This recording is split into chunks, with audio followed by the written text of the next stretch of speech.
I'll give you your number. You don't give him my number. I'm sorry.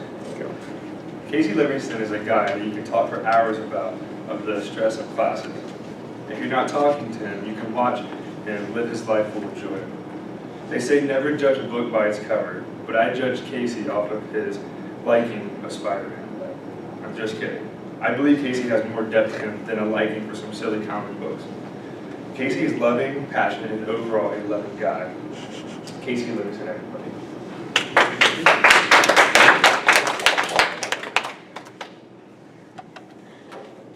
Russia. It's often a country that is misplaced and confusing to look at from the outside. With the recent political climate and the last presidential election, Russia has once again been seen as an enemy of the United States. But as Christians, the people there are not enemies to us. I say this because I have been to Russia for mission trips for about 6 to 7 years now. So I have put the time in to understand where I'm going and who I'm going to see. In this speech, I will tell you about why Russia is a missional country that missionaries should focus on, and how Agape, the organization I work with, helps the people of Russia as well. So first, let's focus on why Russia is the country missionaries should focus on. The first big obstacle that needs to be hurdled to understand Russia as a missional country is the notion that it is a Christian country. Although, according to the Joshua Project, which states that Russia is around 57% Christian, 30% non-religious, 10% Islamic, 1.7% ethnic religions, and 0.3% Buddhist, there is more to this than meets the eye. While those statistics are true, it is also true that only around 1.46% of those Christians are considered evangelical, which means that they actively spread the good news of Jesus Christ.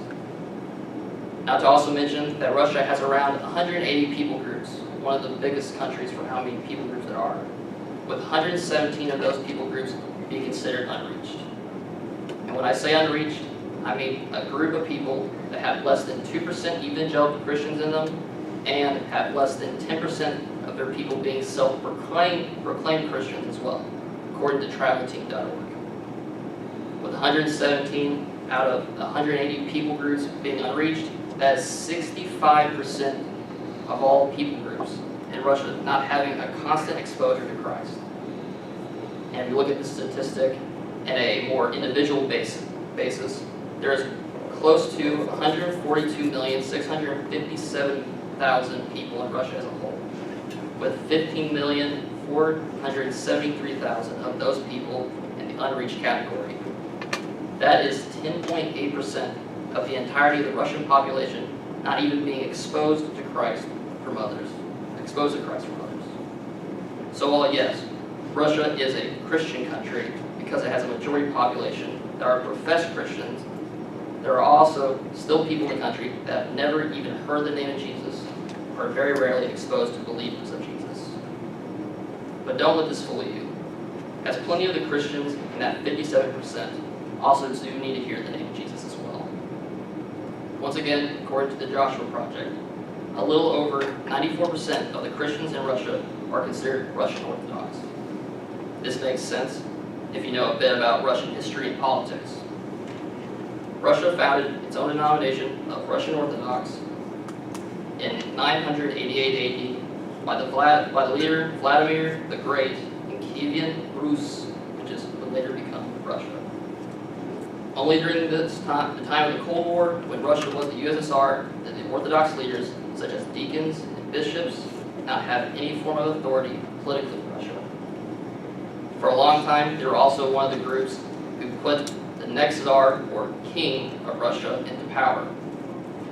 And while Russia is no longer considered a monarchy or a dictatorship like it was in the USSR, the Orthodox Church still has power in the politics of Russia, with the leader of Russia himself, Vladimir Putin, being backed by the Russian Orthodox Church, as he has always been supportive of the church in Russia.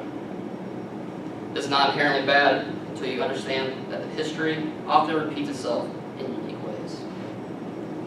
Much like the Catholic Church did in the medieval era, the Russian Orthodox Church uses an old form of language which they call Slavic during their Mass, in which the only person to understand what is to be said during the service is usually the priest.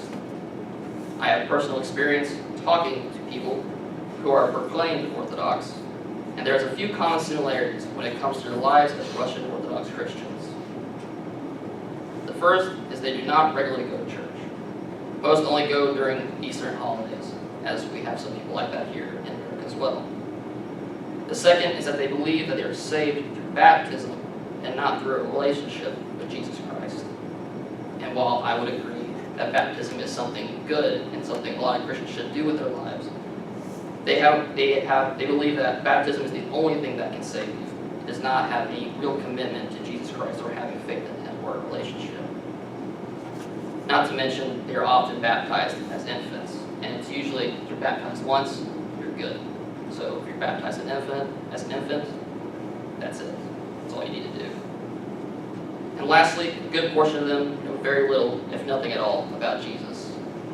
This would make sense because they never actually understand what's being said in the few sermons that they go to. But I'm sure everyone here at least knows who Jesus is, while some of the proclaimed Russian Orthodox Christians may not even know who Jesus was, or is. While I believe there is nothing wrong with them being Russian Orthodox, as they have beautiful ways of celebrating Jesus Christ, but there is something wrong with the education and knowledge being gained in the Orthodox Church in Russia, in which these people get left behind and simply follow along with what tradition and their family dictates. But all is not lost for these people, as there are others and organizations that want to help them not only physically, but spiritually as well. One such organization that I have personal connections with is Agape Unlimited. I couldn't get a bigger picture because that's the biggest I got. Agape started in 1993 when a man I have come to know as Dr. Bill left his medical practice in Kentucky and entered into the USSR to perform medical missions and around Russia. Ever since then, Agape has grown with its 4 mission words. These words are going where no one wants to go, helping those no one cares about, sharing God's love with everyone, and finally, teaching others to do the same. I personally discovered Agape when I was 15 when Dr. Bill came to my home church and talked about Russia and what they do there. This came at a perfect time for me, as I was looking for a mission that I could sink my teeth into, and no one would ever think of going to Russia as a mission field, so I signed up immediately.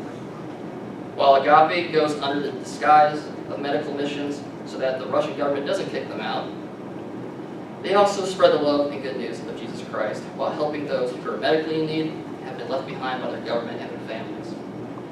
This often means that we go to places that are remote or in poor condition. I have climbed mountains, go into villages with maybe 30 people in it. And I've also gone to cities with thousands of people who have no other place to go but to rehab facilities. Agape reaches out to all who are in need in Russia, but you don't need a medical degree or a background in medicine to help in Agape. As I can attest for myself, I have no idea about medicine. I don't have a medical degree either. And I go to these missions every year. God works through me while I do something simple, which is fitting people for reading classes. This is actually a quite common problem in Russia. Most people there have a lot of problems with their eyes. They don't have access to common medicine. And because of this, they either need glasses that help them read, or they often have sizes that are way too big or way too small and end up hurting their eyes worse. It is something so extremely simple that even a child can do. Because all you do is have them read a piece of paper and ask them when the lines begin to get blurred. While I do this, we also have a doctor on staff that comes with us, along with a suitcase full of common medications that these people may never have access to. But everyone who goes on these trips are believers in Jesus. So not only do these people get medical help and physical help, but they also get exposed to Jesus Christ, and they also get to hear more about Him, and also get connected with a local pastor in a church that is around their area. In conclusion, Russia is a country that is predominantly Christian, but it does not mean Russia does not need missionaries. I have told you about what Russia is like and how missionaries are in need for the people there. I also told you about Agape, a medical organization that's one of the many that aims to change the religious landscape of Russia. And I'd like to end with this. Russia is a confusing place from the outside. That is, I can agree upon. But if you take a step of faith, come to the country, and spread the good news that is Jesus Christ with you, you'll often find that those confusing places are where Jesus and you are needed the most.